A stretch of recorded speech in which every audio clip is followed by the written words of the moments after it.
Iisa-isahin po natin yung mga paniniwala tungkol sa nagbibinata, nagdadalaga. Okay. Sabi nila, mayroon rebellious ang lahat ng mga teenagers ngayon. Can you comment on that?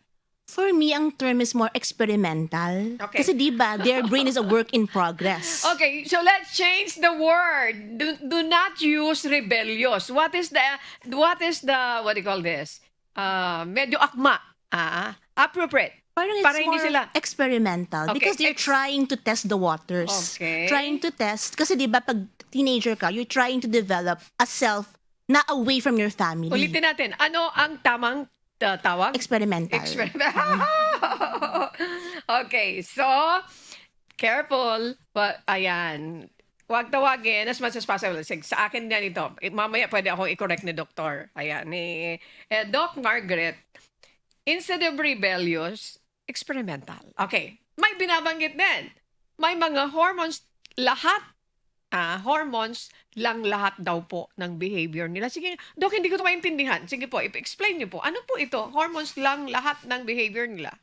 Ano po, lahat po yan na na-mention ko, taking place in an adolescent. So, meron siyang parang ang dami niyang body changes, yung brain niya nagde-develop din, she's trying to navigate yung world outside the home. Kaya siya together, mas added additional stress sa kanya. Kaya iba yung pag-face niya ng world. Kaya iniisip natin na if you're gonna lump it to hormones, hindi siya totoo kasi ang dami pang factors into play that we have to consider. Naku, ang hirap din pala, no?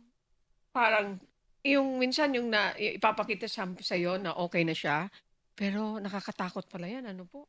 Kung pababayaan mo lang mag-isa.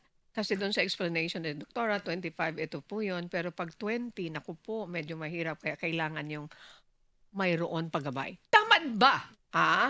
Ang mga kabataan ngayon, Doc Margaret, tamad ba? For me, it's because yung environment natin is designed to be fast-paced. Na isang click lang, makukuha mo na yung gusto mo. Hindi siya dati na pumipila pa para bumili. Automatic na ngayon, bibili ka na lang through your cellphone. So the environment is not really putting them into a test to actually make them more mas masipag. Pero if you talk to them, schools naman, kahit pa paano nakakapasa sila, okay naman ang grade nila. So I want to believe that given the right situation, they will be up to it. Pero, they will do they will do as asked of them. Wala bang disadvantage yun? Parang nakakita ako ng disadvantage yun. Ako, hindi natin natuturuan sila na maging patient.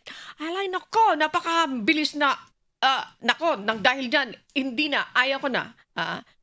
Yun po yung downside nito. Okay. Dahil sobrang bilis ng natin. Sige, pag-usapan natin Opo. yan. Sige. Okay, mga kabataan. Sige, napakaganda ng topic natin. Okay lang po ba ang puyat? Sanay sila sa ganyan. Nagpupuyat. Kung ako natutulog ako ng alas 8 ng gabi. Di ba po? Alas 9 ng gabi. Pero ang kabataan, naku po talaga naman, napakatibay sa puyatan.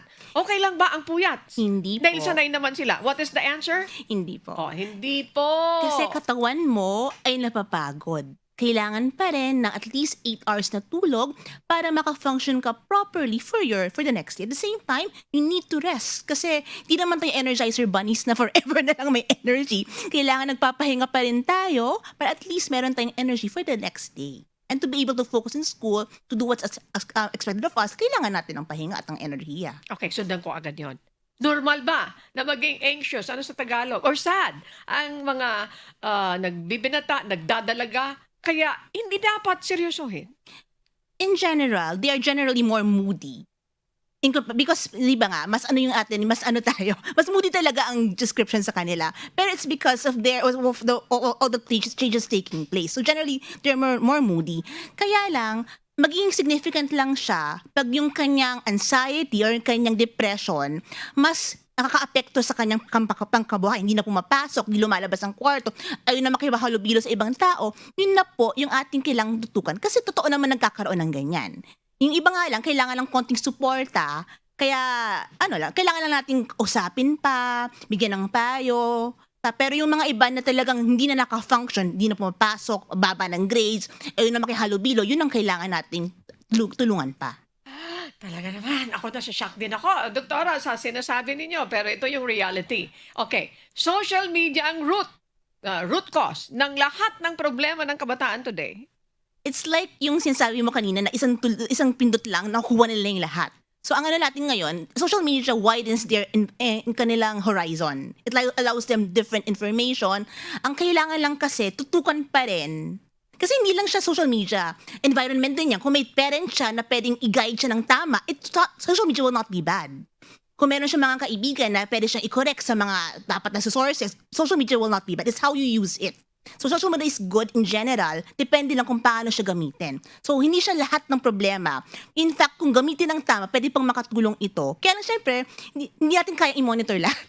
So kailangan tulungan pa rin tayo. So I don't think it's the root of problems. It's a part of it. But it can be used properly to make it a solution of our current problems. Ako, doktora, talaga naman. Ako'y may konting sadness din ako. Kasi syempre, halimbawa, kung yung manner, kung paano ka pinalaki, talaga magkaiba eh. Yes, Di po. ba? Di ba?